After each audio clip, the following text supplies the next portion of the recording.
अस्सलाम वालेकुम दोस्तों। आज मैं आप लोगों को एक ट्रिक बताऊंगा। जो आप लोगों के वाईफाई का जो स्पीड है वो अगर कम है तो उसको कैसे बढ़ाना है। तो आइए वो मैं आपको लोगों को एक ट्रिक दिखाता हूँ।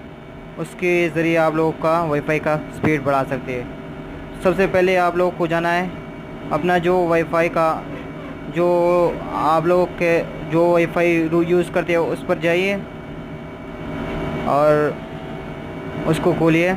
उसके बाद उसको उस पर थोड़ी देर तक क्लिक कीजिए।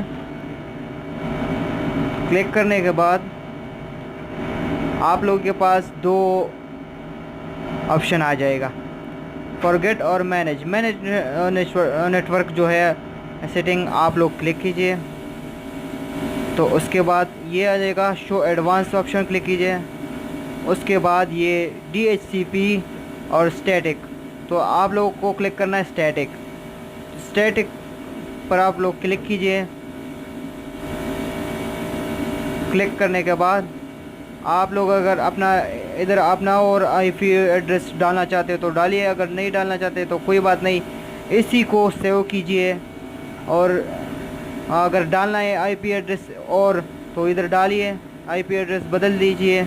अगर नहीं डालना तो सेव कीजिए इसको, और आप लोगों का वाईफाई 100% तेज़ हो जाएगा और तेज़ काम करेगा। शुक्रिया, वीडियो देखने के लिए शुक्रिया। मेरे चैनल को सब्सक्राइब कीजिए और वीडियो को लाइक कीजिए। अल्लाह हाफ़िज़।